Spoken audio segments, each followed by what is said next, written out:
Hello friends, welcome to my channel chemistry easy way for basic chemistry. आज का जो topic है वो हाइपर कॉन्जुगेशन, ये जिसको बोला जाता है अति संयुग्मन। ठीक है, आज हम पढ़ेंगे इसके डेफिनेशंस, इस क्या होता है हाइपर कॉन्जुगेशन। ठीक है, आज ये जो इतने भी डिस्प्लेसमेंट पढ़ रहे थे उसका लास्ट टॉपिक है, लास्ट इफेक्ट है, किस तरह से किसी कंपाउंड्स में अति संयुग्मन होता है। ठीक है, उसके बाद उसके एप्लीकेशंस के बारे में पढ़ेंगे कि कौन कौन से उसके एप्लीकेशंस पाए जाते हैं, किसी भी कंपाउंड में रिएक्टिविटी या स्टेबिलिटी का ऑर्डर क्या हो सकता है। ये सारी चीजें हम वन बाय वन आज देखने वाले हैं। ठीक है, नोट्स के थ्रू मैं आपको एक्सप्लेन करने वाली हूँ, जैसे कि हमेशा करती हूँ। लास्ट तक पूरे वीडियो को जरूर देखिए, जिससे सारे टॉपिक्स और सारे डाउट्स क्लियर हो जाए। अच्छा लगे तो लाइक एंड शेयर कीजिए एंड सब्सक्राइब करना ना भूले, जिससे आने वाले सारे वीडियोस आप लोगों को कंटिन्यू मिलते रहे। चलिए स्टार्ट करते हैं आज का टॉपिक। सो फ्रेंड्स, देखते हैं हाइपर कॉन्जुगेशन या अति संयुग्मन। ठीक है, क्या होता है हाइपर कॉन्जुगेशन। नॉर्मल जो कॉन्जुगेशन होता है वो क्या होता है मैं आपको बता चुकी हूँ।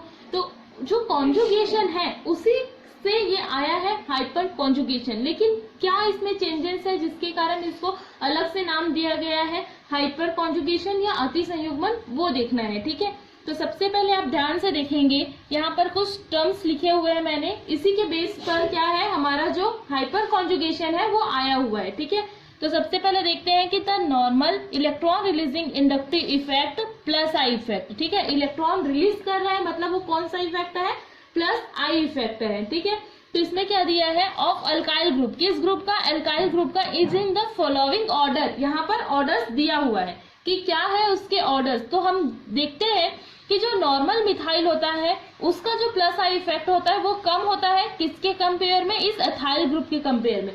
क्यों, क्योंकि यहाँ पर एक ही CH3 ग्रुप है जो अपने इलेक्ट्रॉन्स को क्या करेगा, डोनेट करेगा।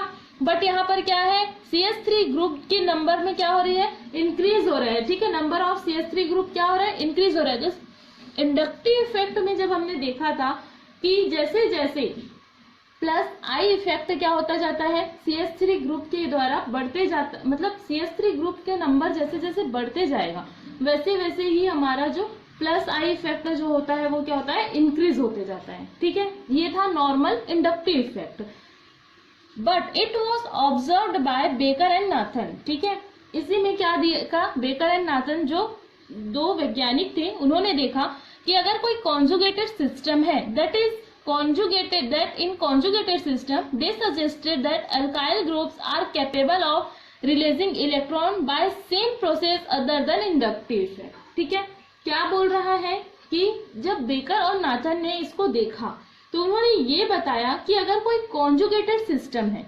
कॉन्जुगेटेड का मतलब मैं बता चुकी हूँ कि क्या होता है, अल्टरनेट में अगर हमारे पाई बॉन्ड्स जो रहते हैं प्रेजेंट रहते हैं, डबल बॉन्ड ट्रिपल बॉन्ड जो रहते हैं अल्टरनेट में प्रेजेंट रहते हैं, तो वो क्या कहलाता है, कॉन्जुगेटेड सिस्टम बनाते हैं। ठीक है, तो बेकर एंड नाथन ने सजेस्ट किया कि जो अल्काइल ग्रुप है जिनकी जो प्रवृत्ति होती है, नेचर होता है इलेक्ट्रॉन रिलीज करने का। ठीक है, क्या होता है, इलेक्ट्रॉन रिलीज करने का उनका नेचर होता है, तो वो क्या करते हैं कि capable of releasing electron, same process होता है लेकिन इंडक्टिव इफेक्ट से क्या होता है, डिफरेंट होता है। और ये किसमें होगा, कॉन्जुगेटेड सिस्टम में।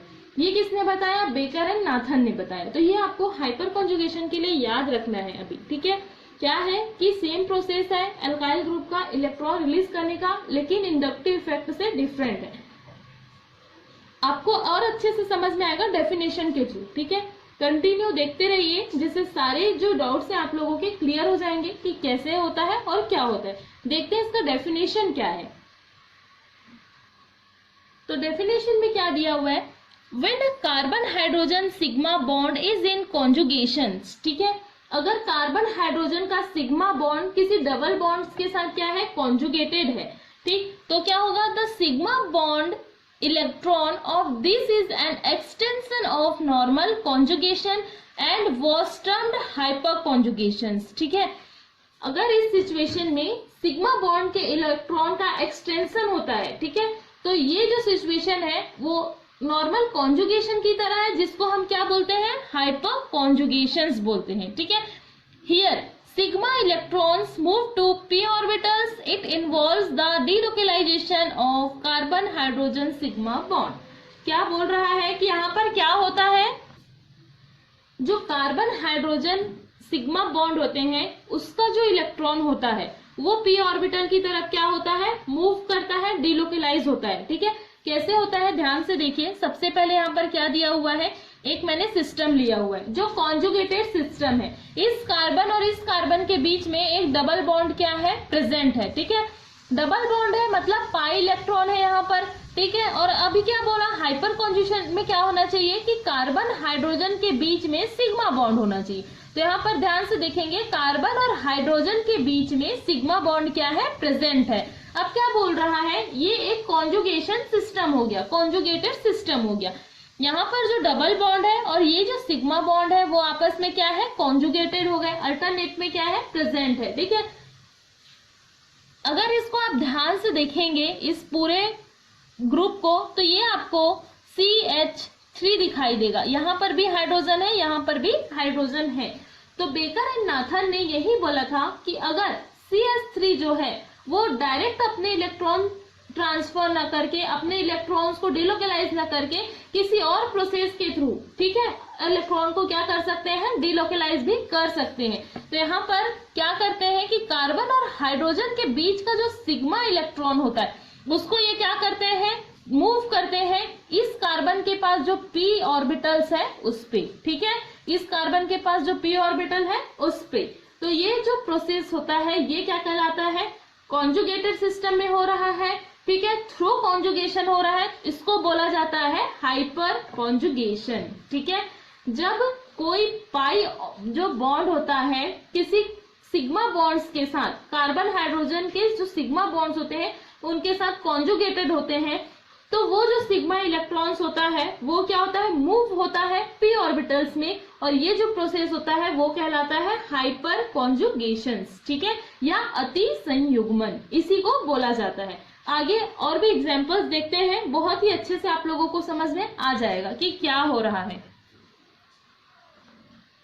नेक्स्ट जो पॉइंट है हाइपर कॉन्जुगेशन में वो क्या है, the hyper conjugation depends on the presence of alpha hydrogen atoms. ठीक है, कहने का मतलब क्या है, मैंने आपको ये बता दिया है कि जो अल्फा हाइड्रोजन होता है वो क्या होता है। जैसे हम कोई डबल बॉन्ड या ट्रिपल बॉन्ड वाले मॉलिक्यूल्स की बात करते हैं, डबल बॉन्ड से लगा हुआ पहला कार्बन जो होता है, ठीक है, वो कहलाता है हमारा अल्फा कार्बन, एंड उस कार्बन से लगा हुआ जो हाइड्रोजन होता है वो होता है अल्फा हाइड्रोजन। ठीक है, वो क्या होता है, अल्फा हाइड्रोजन होता है।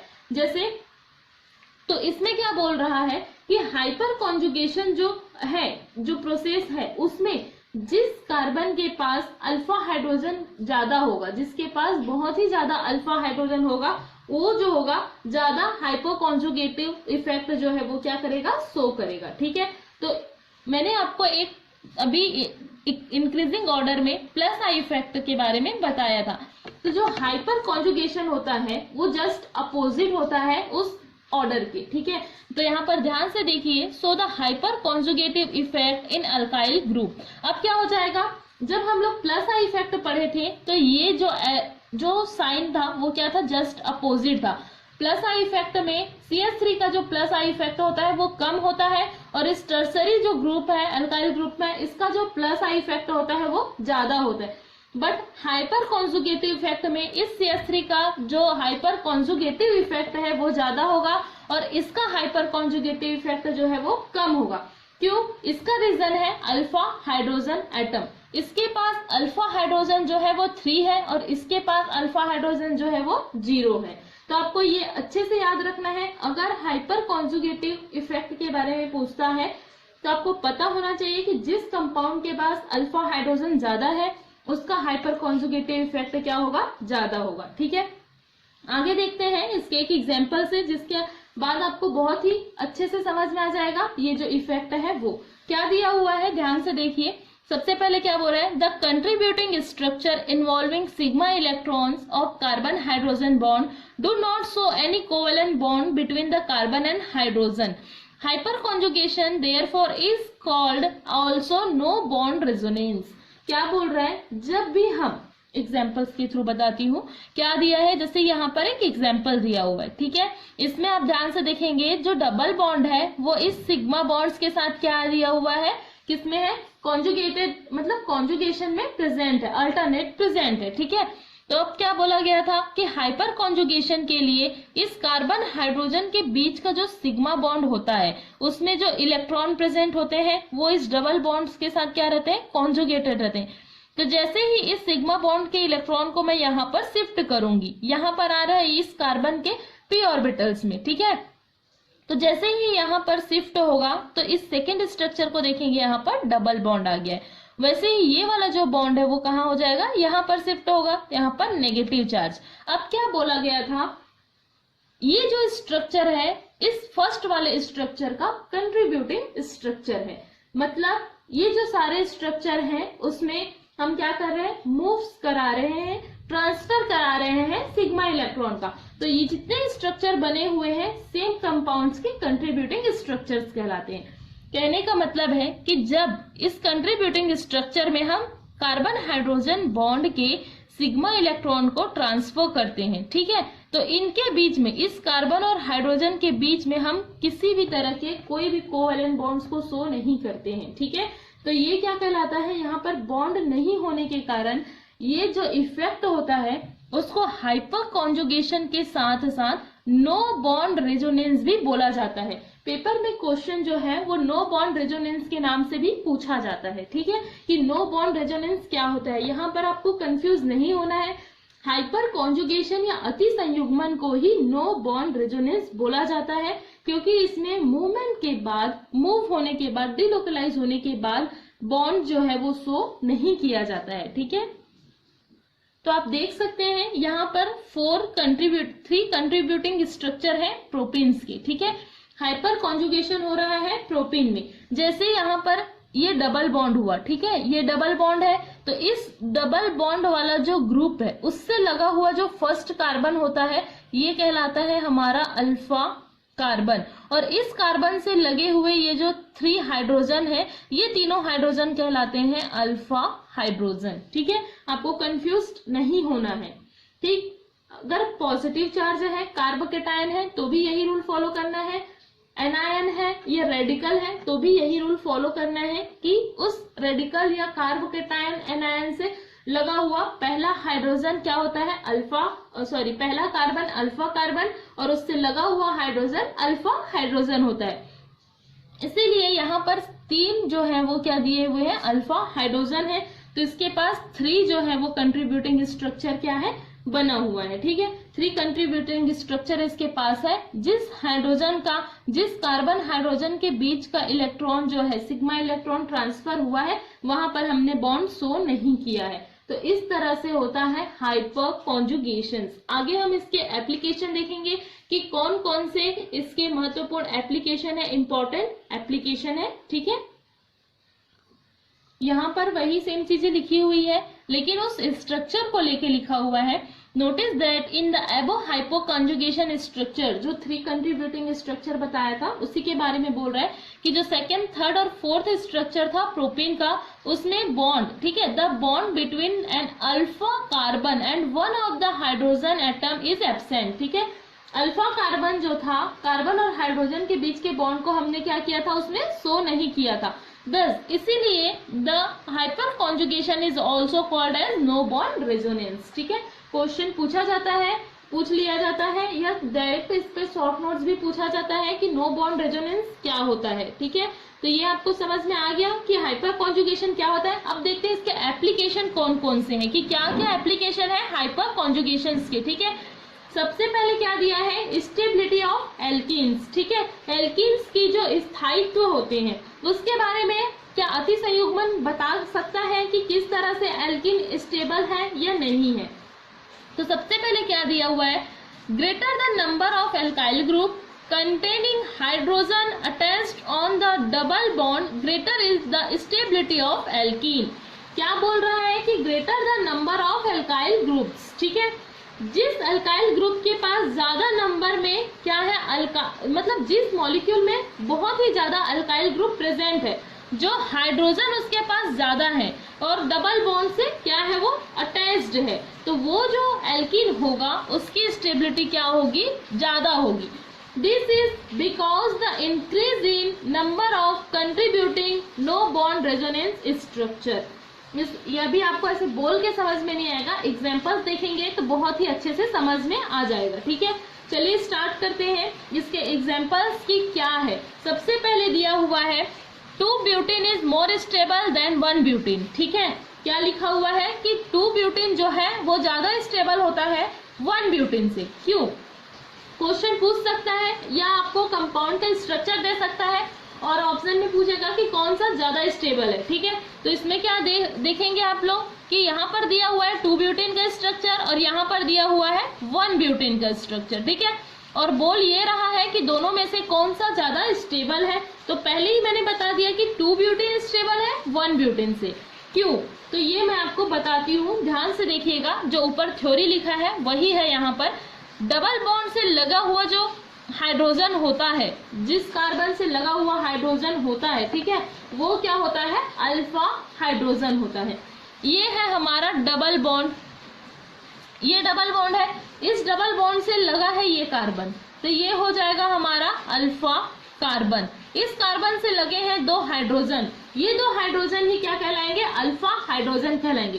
तो आप ध्यान से देखिए, 1 ब्यूटेन के पास क्या है? 2 अल्फा हाइड्रोजन है। ठीक, अब 2 ब्यूटेन के पास देखते हैं, तो ये है हमारा डबल बॉन्ड सिस्टम। इस डबल बॉन्ड से लगे हैं 2 कार्बन, ये भी अल्फा कार्बन है और ये भी अल्फा कार्बन है। इसके पास 3 हाइड्रोजन है, इसके पास 3 हाइड्रोजन है। ठीक है, तो इसके पास 3, इसके पास 3, इसके पास 6 अल्फा हाइड्रोजन है। तो क्या दिया हुआ है? मैंने पहले ही बताया था कि जिसके पास ज्यादा अल्फा हाइड्रोजन होते हैं वो क्या करता है, वो जो कंपाउंड होता है वो ज्यादा स्टेबल होता है एज कंपेयर टू कम अल्फा हाइड्रोजन वाले की। इसका एक और मेन मतलब रीजन भी है, कारण है कि जिसके पास ज्यादा अल्फा हाइड्रोजन है उसका रीजन मतलब जो कंट्रीब्यूटिंग स्ट्रक्चर होता है वो ज्यादा बनेगा। ठीक है, और जिसके पास कम अल्फा हाइड्रोजन है उसका कंट्रीब्यूटिंग स्ट्रक्चर क्या रहेगा? कम रहेगा। तो ये आपको डायरेक्ट ऐसे शॉर्ट में याद रखना है कि अल्फा हाइड्रोजन जिसके पास ज्यादा है उसकी स्टेबिलिटी ज्यादा होगी। अल्फा हाइड्रोजन काउंट करना आ गया होगा आपको इस एग्जाम्पल को देख के। ठीक है, यहाँ पर ध्यान देंगे, इस CH2 के बाद ये CH3 ग्रुप अटैच्ड है। ठीक है, लेकिन ये जो CH3 है, ये जो CH2 ग्रुप है वो इस डबल बॉन्ड से डायरेक्टली अटैच्ड है, लेकिन ये CH3 ग्रुप जो है वो इस डबल बॉन्ड से डायरेक्टली अटैच्ड नहीं है। तो ये अल्फा और ये जो होगा इसके आगे जो जाएगा वो बीटा, गामा एक्सेट्रा होते चले जाएगा। ठीक है, तो आपको याद रखना है, आपको काउंट ओनली अल्फा हाइड्रोजन को करना है। ठीक है, तो ये समझ में आ गया। आप ध्यान से देख सकते हैं कि यहाँ पर कुछ ऑर्डर दिया हुआ है, किस तरह से दिया हुआ है? Order of stability of alkene increasing order. ठीक है, क्या दिया हुआ है? यहाँ पर एल्किन लिखा हुआ है जिसके स्टेबिलिटी का इंक्रीजिंग ऑर्डर मैंने बताया हुआ है। अब ध्यान से देखिए, ये जो कंपाउंड दिया हुआ है यहाँ पर एक भी अल्फा हाइड्रोजन क्या है? प्रेजेंट नहीं है, लेस स्टेबल कंपाउंड है। और इस कंपाउंड को ध्यान से देखिए, ये जो है मेन जो है हमारा ग्रुप है डबल बॉन्ड, 1 2 3 4 यहाँ पर अल्फा कार्बन है और इस 4 अल्फा कार्बन में क्या दिया हुआ है? 12 अल्फा हाइड्रोजन प्रेजेंट है। ठीक है, तो ये जो है मोस्ट स्टेबल कंपाउंड है, तो ये आपको याद रखना है। तो यहाँ पर कंप्लीट होता है स्टेबिलिटी ऑफ एल्कीन का मेन टॉपिक। ठीक है, आगे देखते हैं क्या दिया हुआ है। हाइपर कॉन्जुगेशन में एक न्यू मतलब पॉइंट्स देखते हैं। नेक्स्ट पॉइंट जो है वो क्या दिया हुआ है? In case of alkene containing a tertiary butyl group on doubly bonded carbon the hyperconjugation is not possible. ठीक है, अगर आपको एक कंपाउंड दिया गया है और पूछेगा कि इसमें हाइपर कॉन्जुगेशन पॉसिबल है या नहीं है, तो उसके लिए टर्म्स कंडीशन जैसे बताया है उसी को फॉलो करना है। तो यहाँ पर क्या बोल रहा है कि एल्किन है, ये डबल बॉन्ड क्या है इसमें प्रेजेंट है। इस डबल बॉन्डेड एल्किन में अगर टर्सरी ब्यूटाइल क्या है ग्रुप जो है वो प्रेजेंट है। ठीक है, आप ध्यान से देखेंगे तो ये जो आपको दिख रहा होगा डबल बॉन्ड, इससे लगा हुआ जो कार्बन है ये होता है अल्फा कार्बन। ठीक है, और यहाँ पर ध्यान से देखिए एक भी अल्फा हाइड्रोजन क्या है? प्रेजेंट नहीं है। अगर यहाँ पर एक भी अल्फा हाइड्रोजन प्रेजेंट नहीं है तो ये जो कंपाउंड होगा वो हाइपर कॉन्जुगेशन शो नहीं करेगा। क्यों नहीं करेगा? क्योंकि हाइपर कॉन्जुगेशन का यही टर्म्स था, यही कंडीशन था कि जो कार्बन और हाइड्रोजन मतलब जो अल्फा हाइड्रोजन होता है उसी का जो इलेक्ट्रॉन होता है सिग्मा इलेक्ट्रॉन वो पी ऑर्बिटल्स की तरफ डिलोकलाइज होता है। तो आप ध्यान से देखिए, इस टर्सरी ब्यूटाइल जो ग्रुप है इसमें एक भी हाइड्रोजन जो है, अल्फा हाइड्रोजन क्या है, प्रेजेंट नहीं है।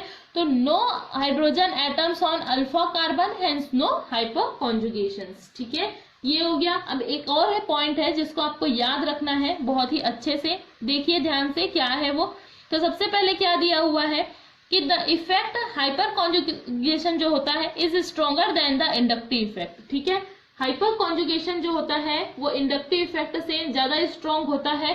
क्यों, उसका रीजन भी बताती हूँ। सबसे पहले यहाँ पर देखिए दो कंपाउंड क्या है दिया हुआ है। ठीक है, इसमें क्या लिखा हुआ है, it is because in inductive effect there is a partial delocalization of charges but in hyperconjugation there is total transfer of charge. जब हम इंडक्टिव इफेक्ट पढ़ रहे थे तब मैंने आपको बताया था कि उसमें जो इलेक्ट्रॉन मूव करता है, ठीक है, मोर इलेक्ट्रोनेगेटिव एटम की तरफ, तो उसमें जो होता है कंप्लीट ट्रांसफर नहीं होता है इलेक्ट्रॉन्स का। ठीक है, कंप्लीट ट्रांसफर नहीं होता है बल्कि पार्शियल ट्रांसफर होता है। ठीक है, मतलब आधा जो रहता है वो मूवमेंट हुआ रहता है, आधा नहीं हुआ रहता है। ठीक है, उस पर जो होता है कंप्लीट पॉजिटिव चार्जेस या नेगेटिव चार्जेस नहीं आता है, पार्शियल पॉजिटिव या पार्शियल नेगेटिव चार्जेस आता है। बट हाइपर कॉन्जुगेशन में क्या होता है, अगर इलेक्ट्रॉन का ट्रांसफर होता है तो कंप्लीट ट्रांसफर होता है। ठीक है, इसीलिए जो कार्बन और हाइड्रोजन के बीच का जो बॉन्ड रहता है वो क्या हो जाता है, हट जाता है। ठीक है, उसको हम लोग शो नहीं करते हैं। तो ये एक रीजन हो गया, ठीक है, बताने के लिए कि हाइपर कॉन्जुगेशन जो होता है स्ट्रॉन्ग होता है किसके कंपैरिजन में, इंडक्टिव इफेक्ट के कंपैरिजन में। एग्जांपल्स देखते हैं, यहाँ पर दो कंपाउंड आपको दिया हुआ है। इन दोनों कंपाउंड में अगर पूछा गया कि कौन सा ज्यादा स्टेबल है, ठीक है, तो आपको ध्यान से देखिए, एक कंपाउंड जो है वो प्रोपीन है और दूसरा कंपाउंड जो है वो क्या दिया हुआ है, ब्यूटीन है। ठीक है, अगर इंडक्टिव इफेक्ट के अकॉर्डिंग टू इंडक्टिव इफेक्ट पूछा गया, ठीक है, लिख के आया कि अकॉर्डिंग टू इंडक्टिव इफेक्ट, तो आपको पता होगा कि जो इथाइल ग्रुप होता है उसका जो प्लस आई इफेक्ट होता है वो इस CH3 एल्काइल ग्रुप के प्लस आई इफेक्ट से ज्यादा होता है। ठीक है, ये क्या है, हमारा इथाइल ग्रुप है। ठीक है, C2H5, और ये जो है वो मिथाइल ग्रुप है। इसका जो है प्लस आई इफेक्ट जो होता है, ठीक है, वो ज्यादा होता है इसके प्लस आई इफेक्ट से। ठीक है, बट अगर आप ध्यान से देखेंगे तो इस डबल बॉन्ड से अल्फा कार्बन से 3 अल्फा हाइड्रोजन क्या है, अटैच्ड है, और इस डबल बॉन्ड से अल्फा कार्बन से 2 अल्फा हाइड्रोजन क्या है, अटैच्ड है। ठीक है, आई इफेक्ट जो होता है इंडक्टिव इफेक्ट के अकॉर्डिंग, ये फर्स्ट स्ट्रक्चर है और सॉरी ये सेकेंड स्ट्रक्चर है और ये हमारा फर्स्ट स्ट्रक्चर है। इंडक्टिव इफेक्ट के अकॉर्डिंग जो हमारा सेकेंड स्ट्रक्चर है वो ज्यादा स्टेबल है फर्स्ट से। ठीक है, सेकेंड स्ट्रक्चर जो है वो ज्यादा स्टेबल है फर्स्ट से, क्योंकि इसका प्लस आई इफेक्ट क्या होता है, इसके प्लस आई इफेक्ट से ज्यादा होता है। लेकिन मैंने यही बताया है कि जो हाइपर कॉन्जुगेशन इफेक्ट होता है वो ज्यादा स्ट्रॉन्ग होता है इंडक्टिव इफेक्ट से। ठीक है, क्यों, क्योंकि अगर ये जो CH3 ये जो एल्काइल ग्रुप है ये अपना इलेक्ट्रॉन अगर इसको डोनेट करेगा तो पार्शियल डोनेट करता है। ठीक है, इस पर हल्के से डेल पॉजिटिव चार्जेस आएंगे और इस पर हल्के से डेल नेगेटिव चार्ज आएगा। ठीक है, ये आपको याद रखना है। लेकिन हाइपर कॉन्जुगेशन के अकॉर्डिंग यहाँ पर स्टेबिलिटी का ऑर्डर लिखा हुआ है कि प्रोपीन जो है वो ज्यादा स्टेबल है इस ब्यूटेन से, मतलब फर्स्ट स्ट्रक्चर जो है वो ज्यादा स्टेबल है इस सेकेंड स्ट्रक्चर से।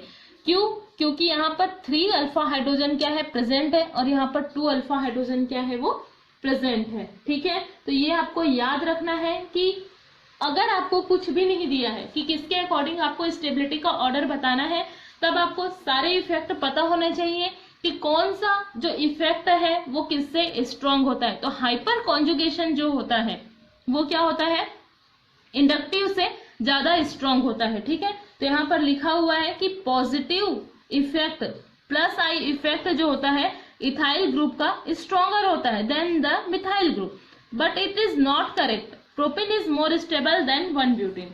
क्यों, क्योंकि हाइपर कॉन्जुगेशन जो है वो प्रोपीन में ज्यादा है। ठीक है, हाइपर कॉन्जुगेशन इफेक्ट जो है वो प्रोपिन का ज्यादा है एज कम्पेयर टू ब्यूटीन। तो इन दोनों में स्ट्रॉन्ग कौन सा हुआ? प्रोपिन। ठीक है, ये आपको अच्छे से पता होना चाहिए। देखते हैं नेक्स्ट पॉइंट क्या है। नेक्स्ट पॉइंट है स्टेबिलिटी ऑफ कार्बोकेटायंस या कार्बोनियम आयंस। ठीक है, अभी हमने फर्स्ट में देखा एल्कीन की स्टेबिलिटी, अब देखना है स्टेबिलिटी ऑफ कार्बोकेटायंस। ठीक है, कार्बोकेटायंस का मतलब होता है ऐसा कंपाउंड या ऐसा ग्रुप जो एक पॉजिटिव चार्ज क्या किया रहता है? गेन किया रहता है। ठीक है, इलेक्ट्रॉन डेफिशिएंट जो होता है। तो सबसे पहले यहाँ पर एक लाइन लिखी हुई है कि जो अल्काइल कार्बोकेटायन है, ठीक है, इथाइल कार्बोकेटायन जो है मोर स्टेबल होता है देन द मिथाइल कार्बोकेटायंस CH3 के अकॉर्डिंग। ठीक है, तो क्या दिया हुआ है कि इन दोनों में से एक जो है ज्यादा स्टेबल है और एक कंपाउंड जो है वो लेस स्टेबल है। यहाँ पर दोनों का स्ट्रक्चर ड्रॉ किया हुआ है। ये हमारा मिथाइल कार्बोकेटायंस और ये है हमारा इथाइल कार्बोकेटायंस। ठीक है, ध्यान से देखिए इथाइल कार्बोकेटायन में यहाँ पर CH ये जो है कार्बन जिस पर एक पॉजिटिव चार्ज है और ये इसका एक एम्प्टी p ऑर्बिटल है। ठीक है, उस कार्बन के ऊपर ये जो पॉजिटिव चार्ज है इस कार्बन के, ये जो कार्बन हाइड्रोजन सिग्मा बॉन्ड है उसके साथ क्या है? कॉन्जुगेटेड है। ठीक है, तो क्या है? कॉन्जुगेटेड है।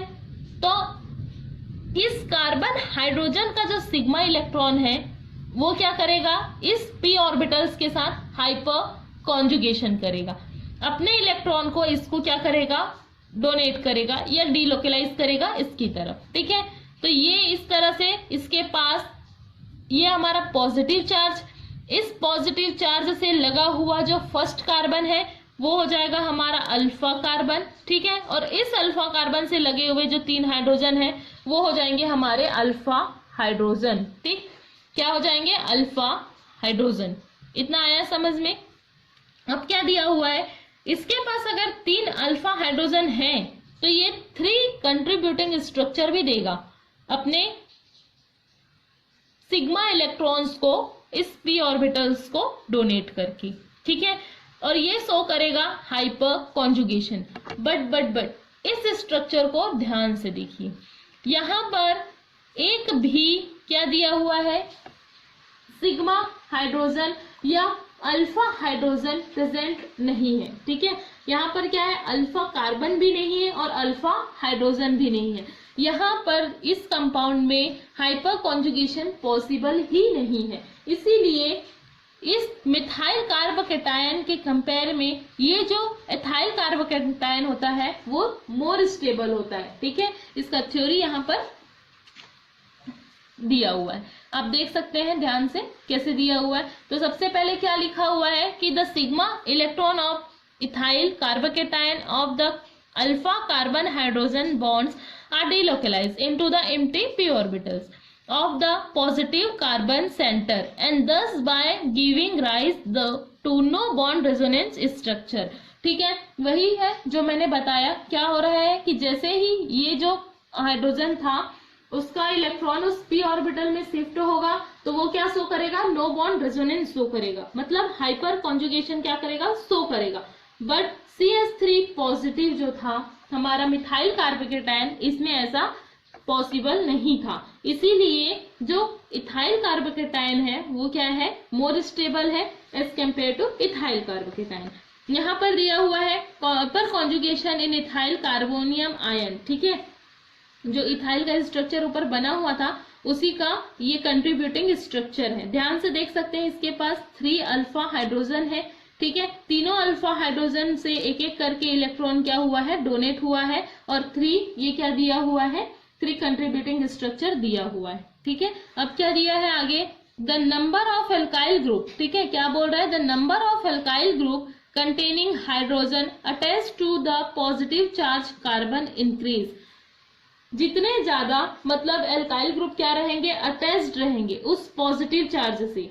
मतलब यहाँ पर ध्यान से देखिए ये कार्बोनियम है। ठीक है, कार्बोनियम कंपाउंड इसीलिए बोल रहा है क्योंकि इस कार्बन के पास क्या है? पॉजिटिव चार्ज है। ये जो पॉजिटिव चार्ज वाला सेंटर वाला जो कार्बन है ना, इससे जितने ज्यादा अल्फा हाइड्रोजन अटैच्ड होंगे वो क्या होगा? उसकी स्टेबिलिटी, उस कार्बोकेटायन की स्टेबिलिटी उतनी ही इंक्रीज होगी। यहाँ पर यही लिखा हुआ है। ठीक है, उस कार्बोकेटायन की स्टेबिलिटी उतनी ही इंक्रीज होगी। आपको यही याद रखना है, चाहे वो नेगेटिव हो, चाहे वो पॉजिटिव हो या डबल बॉन्ड हो, उसके साथ जितने अल्फा हाइड्रोजन क्या रहेंगे, ज्यादा रहेंगे, उसकी स्टेबिलिटी उतनी ही हाई होती जाएगी। ठीक है, तो आप यहाँ पर ध्यान से देख सकते हैं, thus the increasing order of stability of carbocations. ठीक है, यहाँ पर जितने भी कार्बोकेटायन है उनके स्टेबिलिटी के इंक्रीजिंग ऑर्डर लिखे हुए हैं। ये जो पॉजिटिव चार्ज है इससे एक भी अल्फा हाइड्रोजन क्या है, अटैच्ड नहीं है, इसीलिए ये लेस स्टेबल है। और इस पॉजिटिव चार्ज इस कार्बोकेटायन में आप ध्यान से देख सकते हैं 3 अल्फा कार्बन है और इस 3 अल्फा कार्बन से लगे हुए 9 अल्फा हाइड्रोजन क्या है, प्रेजेंट है। ठीक है, तो ये जो होगा ये क्या है, मोर स्टेबल है। ठीक है, और ये जो कंपाउंड है ये क्या है, लेस स्टेबल है। ठीक है, आपको याद रखना है। नेक्स्ट देखते हैं हम लोग स्टेबिलिटी ऑफ फ्री रेडिकल्स। क्या होता है फ्री रेडिकल्स में स्टेबिलिटी का ऑर्डर। ठीक है, तो सबसे पहले क्या दिया हुआ है, ये देखिए क्या बोल रहा है। सबसे पहले दिया है कि one of the 2 sigma electrons of the alpha carbon hydrogen bond can be delocalized into the p orbital of carbon containing an odd electrons. ठीक है, ऑड इलेक्ट्रॉन का मतलब ही होता है फ्री रेडिकल। अभी आप लोग नाम पढ़ लीजिए।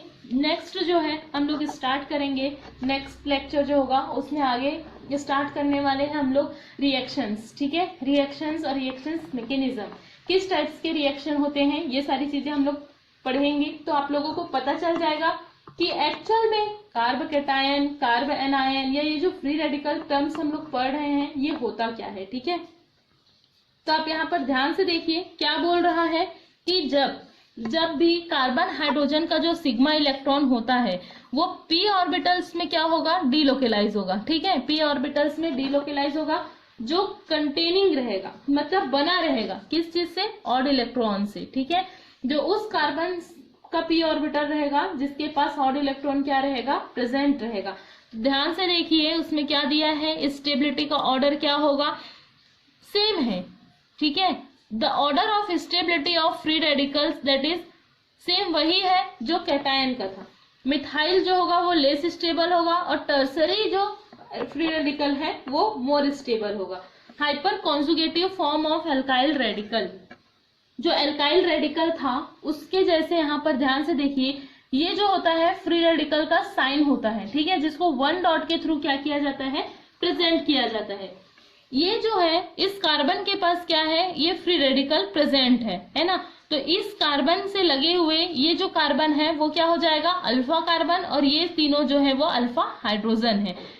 इसमें रेजोनेटिंग स्ट्रक्चर, इसका जो कंट्रीब्यूटिंग स्ट्रक्चर है यहाँ पर ड्रॉ किया हुआ है कि 3 अल्फा हाइड्रोजन है, तो तीनों अल्फा हाइड्रोजन के क्या हो रहे हैं, जो सिग्मा बॉन्ड है वो ये जो है हमारे पास p ऑर्बिटल एम्प्टी है उसके पास क्या हो रहा है, ट्रांसफर हो रहा है। ठीक है, मतलब ये क्या कर रहा है, उस p ऑर्बिटल्स को अपना इलेक्ट्रॉन क्या कर रहा है, डिलोकेलाइज कर रहा है। ठीक है, तो यहाँ पर मैंने 3 कंट्रीब्यूटिंग स्ट्रक्चर बनाया हुआ है और यहाँ पर वही सीरीज बताया है कि फ्री रेडिकल में क्या ऑर्डर होगा स्टेबिलिटी का। तो मिथाइल जो होगा वो लेस स्टेबल होगा और टर्सरी ब्यूटाइल जो मतलब टर्सरी जो कंपाउंड है, टर्सरी जो रेडिकल है वो मोर स्टेबल होगा क्योंकि उसके पास अल्फा हाइड्रोजन क्या है, ज्यादा है। ठीक है, लास्ट पॉइंट देखते हैं क्या है, reactivity and orientation of electrophilic substitution on benzene ring. ठीक है, किसी कंपाउंड की रिएक्टिविटी कैसे होगी, उसकी क्रियाशीलता और उसका दिशात्मक जो इफेक्ट होगा या प्रभाव होगा। ठीक है, उसका ओरिएंटेशन मतलब किस ओर, ठीक है, वो क्या करेगा, रिएक्ट करेगा। तो इसके बारे में पढ़ना है, इसके बारे में भी जानकारी देता है, नॉलेज देता है क्या, हाइपर कॉन्जुगेशंस। ठीक है, तो क्या दिया है, इन केस ऑफ टोलुइन, अगर हम टोलुइन की बात करते हैं, the reactivity of the ring towards electrophilic substitution increase and the substitution is directed at ortho and para position to the methyl group। ठीक है, क्या बोल रहा है, पहले थ्योरी पढ़िए फिर एग्जाम्पल के थ्रू मतलब आपको अच्छे से एक्सप्लेन करूंगी। ठीक है, क्या दिया है कि इन केस ऑफ टोलुइन क्या बोल रहा है कि अगर हम टोलुइन की बात करते हैं तो जो रिएक्टिविटी रहेगी उस रिंग की वो किसके लिए ज्यादा रहेगी, इलेक्ट्रोफिलिक सब्स्टिट्यूशन रिएक्शन के लिए। ठीक है, इलेक्ट्रोफिलिक सब्स्टिट्यूशन रिएक्शंस के लिए उसकी रिएक्टिविटी क्या रहेगी, ज्यादा रहेगी। और वो सब्स्टिट्यूशन जो होगा वो डायरेक्ट होगा किसके, कौन से पोजीशन पर, ऑर्थो एंड पैरा पोजीशन पर। ठीक है, कौन से पोजीशन पर होगा, ऑर्थो एंड पैरा पोजीशन, किसके रिस्पेक्ट में, मिथाइल ग्रुप के रिस्पेक्ट में। ठीक है, तो आप यहाँ पर ध्यान से देखिए क्या दिया हुआ है कि the no bond resonance forms of toluene due to hyper कॉन्जुगेशंस। ठीक है, ये है टॉलुइन का स्ट्रक्चर। बेंजीन रिंग में मिथाइल ग्रुप क्या रहता है, अटैच रहता है, उस स्ट्रक्चर को बोला जाता है टॉलुइन। ठीक है, तो जो टॉलुइन है उसमें ध्यान से देखो कि यहाँ पर डबल बॉन्ड है दिख रहा है और यहाँ पर अल्फा कार्बन है। ठीक है, ये जो डबल बॉन्ड है, ये पूरा सिस्टम क्या हुआ, डबल बॉन्ड हुआ हमारा। ठीक है, और इसके साथ लगा हुआ कार्बन अल्फा कार्बन और उससे लगा हुआ हाइड्रोजन अल्फा हाइड्रोजन। ठीक है, तो इस कार्बन हाइड्रोजन के बीच सिग्मा बॉन्ड है, इसका इलेक्ट्रॉन मूव करेगा इसके पी ऑर्बिटल्स पे। यहाँ पर जो कार्बन प्रेजेंट है यहाँ पर इसके पी ऑर्बिटल्स में क्या करेगा, मूव करेगा। ठीक है, मूवमेंट या डिलोकलाइज होगा। तो क्या बोल रहा है, ये no resonance, no bond resonance क्या करेगा, सोक करेगा। इसके पास 3 अल्फा हाइड्रोजन है, तो यहाँ पर देखिए 3 कंट्रीब्यूटिंग स्ट्रक्चर जो है हमें मिला हुआ है। ठीक है, तो सबसे पहले आप ध्यान से देखेंगे इस एक जो अल्फा हाइड्रोजन है उसका इलेक्ट्रॉन अगर यहाँ पर ट्रांसफर हो रहा है तो यहाँ पर क्या आ गया है, डबल बॉन्ड। जैसे ही यहाँ पर डबल बॉन्ड आया, इस बॉन्ड का जो इलेक्ट्रॉन है, ठीक है, ये जो डबल बॉन्ड है वो क्या हो जाएगा, डिलोकलाइज हो जाएगा इस कार्बन पर। तो आप यहाँ पर ध्यान से देखिए, यहाँ पर नेगेटिव चार्ज आया है। ठीक है, अब ये जो नेगेटिव चार्ज है वो यहाँ पर ट्रांसफर होगा, तो इस कार्बन की वैलेंसी बढ़ेगी, तो ये जो होगा वो यहाँ पर शिफ्ट हो जाएगा। तो ये वाला स्ट्रक्चर मिला। अब ये नेगेटिव चार्ज यहाँ पर आया तो ये बॉन्ड यहाँ पर शिफ्ट हो जाएगा। अब इस स्ट्रक्चर को ध्यान से देखिए, इस स्ट्रक्चर को ध्यान से देखने पर आपको पता चलेगा कि ये जो है वो हमारा मिथाइल ग्रुप है। ठीक है, मिथाइल ग्रुप का 1 और 2 जो पोजीशन होता है वो होता है ऑर्थो पोजीशंस। ठीक है, अगर हम इसको 1 मार्क्स देते हैं, फर्स्ट मार्क्स देते हैं, ठीक है, तो ये दोनों पोजीशन जो होता है वो क्या कहलाता है, ऑर्थो पोजीशन। ये जो है 3 और 5 वाला जो पोजीशन होता है वो होता है हमारा मेटा पोजीशन, और ये जो 1/4 वाला पोजीशन होता है वो होता है पैरा पोजीशन। ठीक है, तो हमने पहले ही बताया था इसमें क्या दिया हुआ है कि सब्स्टिट्यूशन जो होगा वो मिथाइल ग्रुप के कौन से पोजीशन पर होगा, ऑर्थो एंड पैरा पोजीशन पर। ये हम कैसे बता सकते हैं, आप ध्यान से देखिए इन तीनों कंट्रीब्यूटिंग स्ट्रक्चर को कि कहां पर नेगेटिव चार्ज आया है। यहाँ पर आया है, यहाँ पर आया है और एक यहाँ पर आया है। ठीक है, मीन्स ये जो पोजीशन है इसको मैंने क्या बताया है, ऑर्थो पोजीशन है, और ये जो 1/4 पोजीशन होता है वो क्या होता है, पैरा पोजीशन है। ठीक है, तो जहां पर नेगेटिव चार्ज आया है, यहाँ पर नेगेटिव चार्ज है, मतलब यहाँ पर क्या हो सकता है, इलेक्ट्रोफिलिक रिएक्शन हो सकता है। ठीक है, तो यही बता रहे हैं कि यहाँ किसी भी हाइपर कॉन्जुगेशन के थ्रू आप किसी कंपाउंड की ओरिएंटेशन को क्या कर सकते हैं, बता सकते हैं। तो अब देखिए नेक्स्ट आगे क्या लिखा हुआ है, यहाँ पर electron density on benzene ring. ठीक है, increased ortho and para position. Electron density यहाँ पर नेगेटिव चार्ज है ऑर्थो और पैरा पर, मतलब यहाँ पर इलेक्ट्रॉन डेंसिटी क्या है, बहुत ही ज्यादा है। दिस पोजिशन दस attract the electrophiles more than Meta positions. ठीक है, क्या बोल रहे हैं, मेटा पोजिशंस जो है ये है मेटा पोजिशंस। ठीक है, किसी भी बेंजीन रिंग में, जब हम बेंजीन रिंग की बात करते हैं, किसी भी बेंजीन रिंग में ये जो पोजीशन होता है, अगर हम इसको 1 2 3 4 5 6 मार्क्स कर रहे हैं तो ये जो 2 और 6 जो होता है वो होता है हमारा ऑर्थो। ठीक है, 3 और 5 जो होता है वो होता है हमारा मेटा, एंड हमारा जो 4th होता है वो होता है पैरा। ठीक है, अगर यहाँ पर हमने कोई ग्रुप लगा के रखा है तो ये 1 मार्क्स होता है। ठीक है, तो वही बता रहा है कि ध्यान से देखिए 2 6 और 4th पर क्या है, नेगेटिव चार्जेस है ना।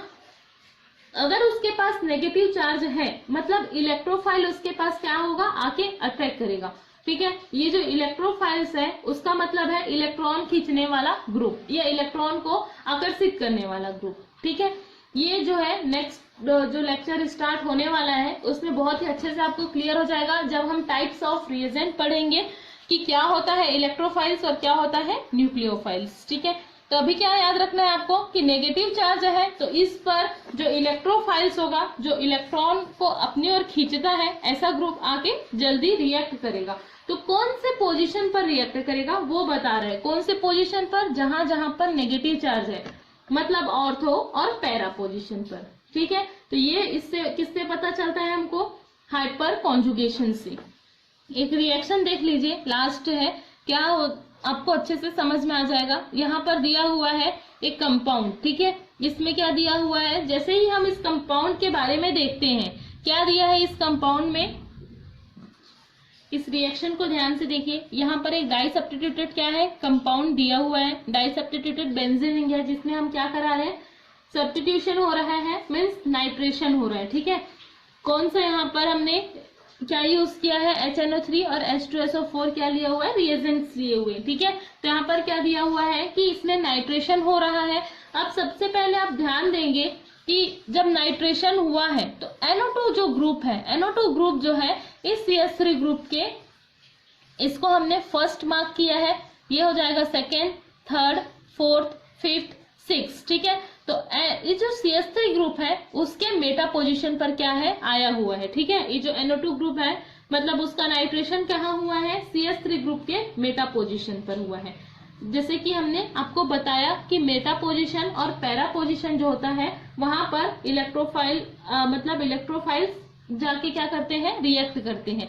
लेकिन अब आपका क्वेश्चन ये भी हो सकता है कि ये जो टर्सरी ग्रुप है इसके मेटा पोजीशन पर भी तो NO2 आके अटैच्ड हो सकता था, लेकिन ये क्यों CH3 के मेटा पोजीशन पर जाके अटैच्ड हुआ है, तो इसका रीजन मैं आपको ये बताती हूँ। ठीक है, इसका कारण ये है, जो CH3 ग्रुप होता है इसका हाइपर कॉन्जुगेशन इफेक्ट जो होता है, ठीक है, H इफेक्ट जो होता है वो इस टर्सरी ग्रुप के H इफेक्ट से मोर होता है। ठीक है, बहुत ही ज्यादा होता है। इस टर्सरी ग्रुप का प्लस I इफेक्ट जो होता है वो इस CH3 ग्रुप के प्लस I से ज्यादा होता है, बट हाइपर कॉन्जुगेशन जो होता है वो इस CH3 ग्रुप का क्या होता है, ज्यादा होता है।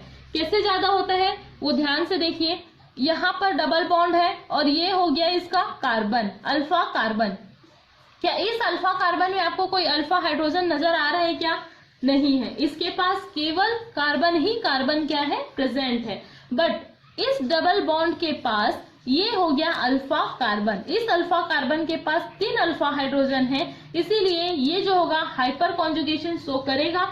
ये जो टर्सरी ग्रुप है वो हाइपर कॉन्जुगेशन शो नहीं करेगा। ठीक है, इसीलिए जब ये हाइपर कॉन्जुगेशन शो करता है, और मैंने पहले ही बताया है कि जो आपका हाइपर कॉन्जुगेशन होता है वो स्ट्रॉन्ग होता है इंडक्टिव इफेक्ट से, तो हम इसके इंडक्टिव इफेक्ट को ना देखकर इस कंपाउंड के ये जो ग्रुप है उसका हाइपर कॉन्जुगेशन इफेक्ट को देखते हैं। ठीक है, तो इसके ये जो नाइट्रो ग्रुप होता है वो इस CH3 के मेटा पोजीशन पर जाता है, सॉरी ऑर्थो पोजीशन पर जाकर क्या करता है, अटैच्ड होता है। ठीक है, ऑर्थो पोजीशन पर जाके क्या हो जाता है, अटैच्ड हो जाता है, न कि इसके ऑर्थो पोजीशन पर। यहाँ पर वही दिया हुआ है कि the substitution nitration on the disubstituted benzene occurs ortho to the methyl group. ठीक है, क्या हो रहा है, वो मिथाइल ग्रुप के ऑर्थो पोजीशन पर जाता है and not ortho to the tertiary butyl group, जब उसके टर्सरी ब्यूटाइल के ऑर्थो पोजीशन पर नहीं जाता है, because methyl group present 3 alpha hydrogen. Methyl group के पास क्या है, 3 अल्फा हाइड्रोजन है and the tertiary butyl 1 alpha hydrogen. ठीक है, टर्सरी ब्यूटाइल के पास हाइड्रोजन नहीं है, यहाँ पर गलती से लिखा गया है, अभी टर्सरी ब्यूटाइल के पास एक भी अल्फा हाइड्रोजन नहीं है। ठीक है, तो नो अल्फा हाइड्रोजन आएगा, tertiary butyl no alpha hydrogen, so the nitration in favour methyl group. ठीक है, नाइट्रेशन जो होगा वो किसके फेवर में होता है, मिथाइल ग्रुप के। तो यहाँ पर हमारा कंप्लीट होता है हाइपर कॉन्जुगेशन। ठीक है, किस टाइप्स के हम देख सकते हैं, उसके एप्लीकेशन वो सारे मैंने आपको बता दिया है। आई होप आप लोगों को बहुत ही अच्छे से समझ में आया होगा। वीडियो अच्छा लगे तो लाइक एंड शेयर जरूर कीजिए और सब्सक्राइब करना ना भूलिए, जिससे आगे वाले सारे वीडियोस आप लोगों को कंटिन्यू मिलते रहें। ठीक है, साथ ही साथ बेल आइकन को प्रेस जरूर कीजिए। ठीक है, जिससे आने वाले सारे वीडियो आप लोगों को कंटिन्यू मिलते रहे। अच्छा लगा हो और मेरे आने वाले सारे वीडियोस जरूर देखिए, बहुत ही इंटरेस्टिंग टॉपिक लेके आने वाली हूँ। नेक्स्ट जो है वो स्टार्ट करने वाले हैं हम, जो मतलब रिएक्शंस होते हैं उसके ऊपर है। ठीक है, यहाँ पर जो है जितने भी इफेक्ट है वो सारे कंटिन्यू करते हुए कंप्लीट हो चुके हैं। ऐसे ही नोट्स के साथ मैं आपको आने वाले सारे वीडियोस बताने वाली हूँ। ठीक है, देखते रहिए और मेरे साथ बने रहिए मेरे इस चैनल पे। धन्यवाद।